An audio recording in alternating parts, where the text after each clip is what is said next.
رمضان کا اصل میں جو پروگرام ہے، میں پہلے ذرا تمہیداً عرض کر دوں، یہ ہم صرف واقف ہیں روزہ دن کا اور رات کو 1 گھنٹے کی تراویح۔ یہ بہت بڑا مغالطہ ہے، بہت بڑا مغالطہ ہے، بہت بڑا مغالطہ ہے۔ روز اصل میں رمضان کا پروگرام کیا ہے؟ دن بھر کا روزہ اور رات کے اکثر حصے کو قرآن کے ساتھ لے کر جاگنا۔ لیکن حکمت خداوندی نے پہلے حصے کو تو فرض کیا ہے، دوسرے کو فرض نہیں کیا، اس کو ترغیب اور تشویق پر چھوڑ دیا ہے۔ لیکن اس کی جو اہمیت ہے میں چاہتا ہوں کہ پہلے اچھی طرح اس کو سمجھ لیں آپ۔ دیکھیے پہلی حدیث اس میں ہے ان سلمان الفارسی رضی اللہ تعالی عنہ قال خطبنا رسول اللہ صلی اللہ علیہ وسلم فی آخر یوم من شعبان۔ حضرت سلمان فارسی سے مروی ہے، انہوں نے فرمایا کہ خطبہ ارشاد فرمایا ہمیں اللہ کے رسول نے صلی اللہ علیہ وسلم شعبان کے آخری دن۔ فقال، آپ نے ارشاد فرمایا، یہ خطبہ طویل ہے، میں نے صرف شروع کے چند جملے یہاں نقل کیے ہیں۔ یا ایھا الناس قد اظلکم شہر عظیم، اے لوگو تم پر ایک بہت عظمتوں والا مہینہ سایہ فگن ہو گیا ہے۔ دیکھیے سایہ فگن سے وہ انگریزی کا محاورہ آپ کے ذہن میں آنا چاہیے، coming events cast their shadows before. ابھی رمضان شروع نہیں ہوا ہے، شعبان کا آخری دن ہے، تو وہ کمنگ ایونٹ جو ہے رمضان مبارک، اس کا سایہ آ گیا ہے تم پر، اس لیے حضور نے وہ لفظ استعمال کیا قد اظلکم، ظلال کہتے سائے کو، قد اظلکم شہر عظیم، بڑی عظمت والا مہینہ ہے، شہر مبارک، بہت برکت والا مہینہ ہے، شہر فیہ لیلۃ خیر من الف شہر، اس میں ایک رات وہ بھی ہے، وہ مہینہ جس میں ایک رات وہ بھی ہے جو 1000 مہینوں سے افضل ہے۔ انا انزلناہ فی لیلۃ القدر وما ادراک ما لیلۃ القدر لیلۃ القدر خیر من الف شہر۔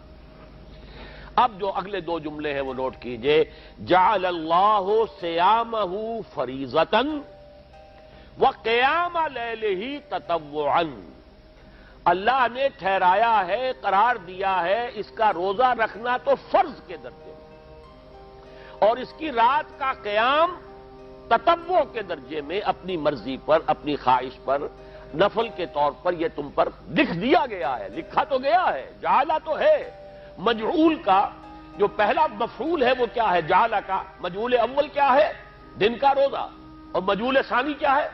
قیام لیلہ، رات کو کھڑا رہنا۔ اب یہ رات کا کھڑا رہنا، اس کی کتنی مقدار ہوگی؟ کہاں سے معلوم کریں گے؟ قرآن سے۔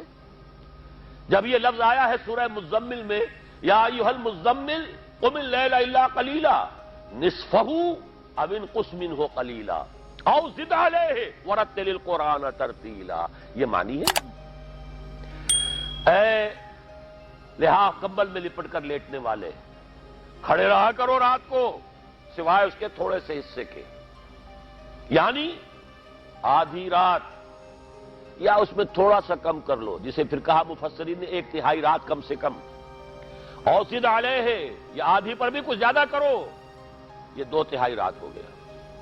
وَرَتِّلِ الْقُرْآنَ تَرْتِیلًا، اور قرآن کو اتارا کرو تھوڑا تھوڑا تھوڑا، یہ ترتیل، تفعیل، تنزیل، جیسے قرآن تھوڑا تھوڑا محمد پر نازل ہوا صلی اللہ علیہ وسلم، ایسے ہی تھوڑا تھوڑا تھوڑا قرآن اپنے اندر اتارو، ہیمر اٹ ڈاؤن، اپنے ذہنوں میں اتارو، اپنے قلب میں اتارو۔ اس کے لیے رات کو کھڑے رہو، اور قیام اللیل کم سے کم 1/2 شب کے اوپر اطلاق ہوگا، اس سے کم پر تو اطلاق ہے ہی نہیں۔ اگلی حدیث پڑھیے، اور یہ ہے جو عام طور پر ہر مسجد میں بھی آج کل خوب یہ گونج رہی ہوگی حدیث بیان ہوتی ہے، اس لیے کہ بخاری اور مسلم دونوں میں موجود ہے، متفق علیہ روایت ہے، اس سے اونچا تو درجہ سند کے اعتبار سے تو حدیث کا کوئی اور درجہ اس سے اونچا ہے نہیں۔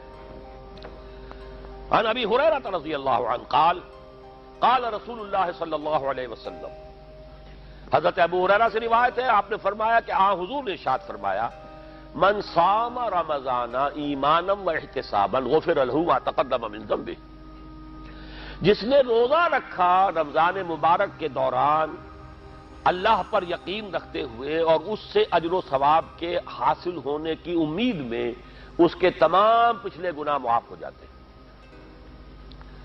ومن قام رمضان ایمانا واحتسابا غفر له ما تقدم من ذنبه، اور جو کھڑا رہا رمضان کے دوران، کھڑا رہا ہے، جیسے ساما، میں نے شروع میں آپ سے عرض کر دیا تھا، یہ مصدر ساما یصوم صوما قام یقوم قیاما، ومن قام رمضان، جو کھڑا رہا رمضان کے دوران، پورے رمضان کے دوران کھڑا رہا، ایمانا و احتسابا کی شرط پھر وہی ہے، غفر له ما تقدم من ذنبه، وہی اجر اس کا بھی ہے۔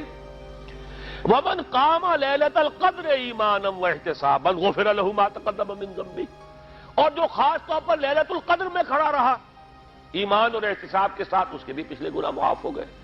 اب یہ قامہ اور ساما جیسے آ رہا ہے ایک دوسرے کے ساتھ پیرلل ہو کر، اس کو نوٹ کر لیجیے۔ من ساما رمضان من قام رمضان، کیا یہ 1 گھنٹے کی تراویح جو ہے اس پر پوری اترتی ہے؟ کہ نسبت خاک رابع عالم پاک، کوئی اس میں ریشو پروپورشن جڑتی نہیں۔ اگلی حدیث بھی پڑھ لیجیے، یہ وہی آگے عبداللہ ابن عمرو ابن العاص رضی اللہ تعالی عنہما، جن کے بارے میں نے عرض کیا تھا، بہت ہی زاہد منش، بڑے عابد، ہر روز روزہ اور پوری رات نماز پڑھتے تھے، وہ راوی ہیں اس کے۔ عن عبداللہ ابن عمرو رضی اللہ عنہما ان رسول اللہ صلی اللہ علیہ وسلم قال الصیام والقرآن یشفعان للعبد، روزہ اور قرآن دونوں بندے کے حق میں شفاعت کریں گے۔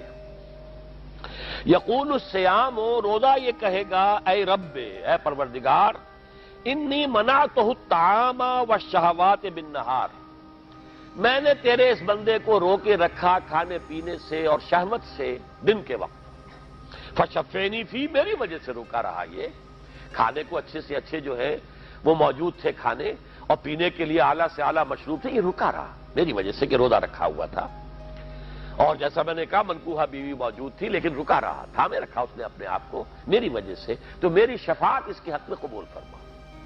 وَيَقُولُ الْقُرْآنُ، اور قرآن یہ کہے گا مَنَعْتُهُ النَّوْمَ بِاللَّيْلِ، میں نے اسے روکا رکھا رات کو سونے سے، فَشَفِّعْنِي فِيهِ، تو پروردگار میری شفاعت اس کے حق میں قبول فرما، فَيُشَفَّعَانِ، تو ان دونوں کی شفاعت قبول کی جائے گی۔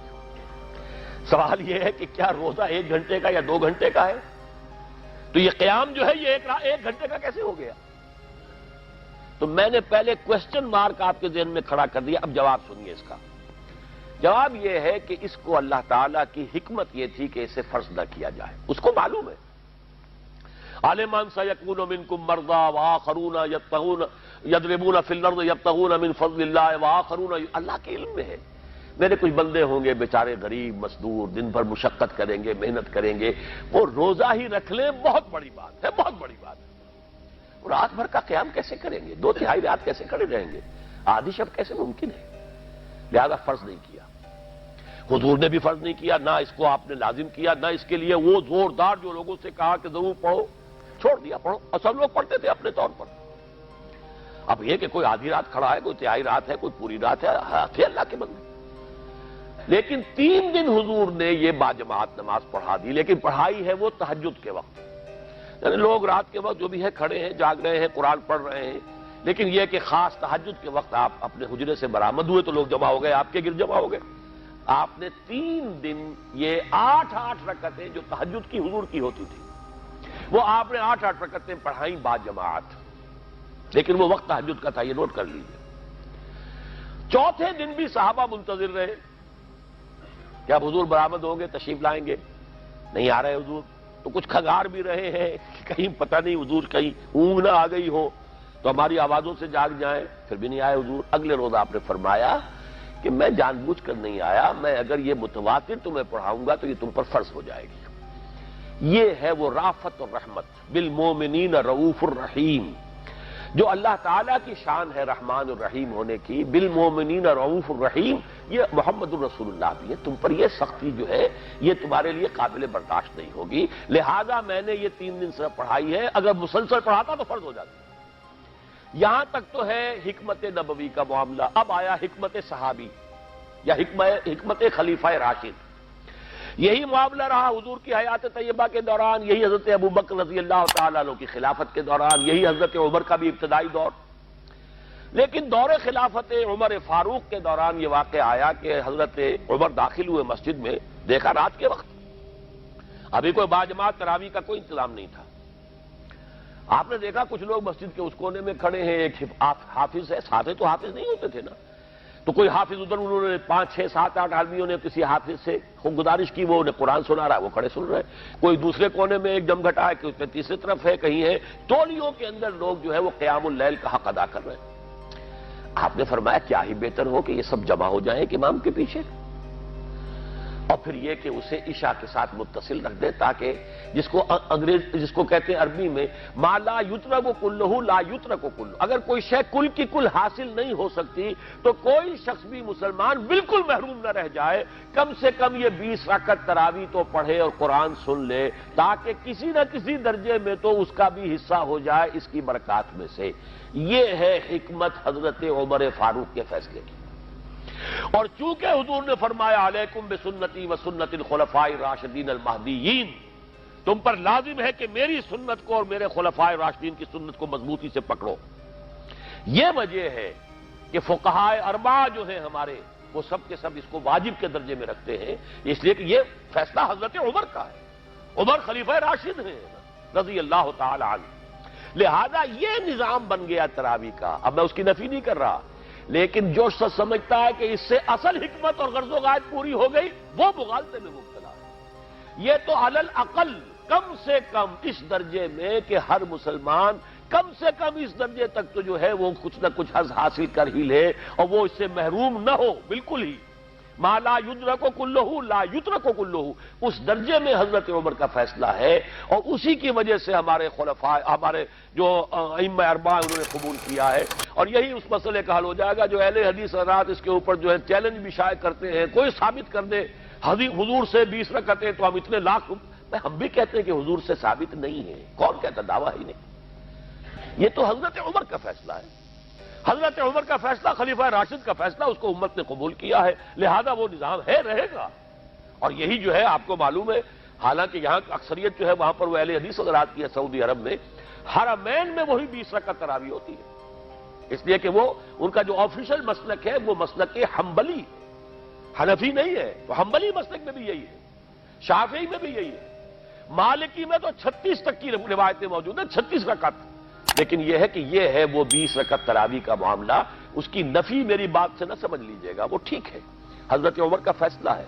پھر یہ کہ یہ آسان ترین ہے کہ عشاء کے ساتھ ہی متصل پڑھ لی. اور آج تو ہماری نیند کا کوئی حصہ اس میں جاتا ہی نہیں. کون سوتا ہے اس سے پہلے؟ سوال ہی پیدا نہیں ہوتا.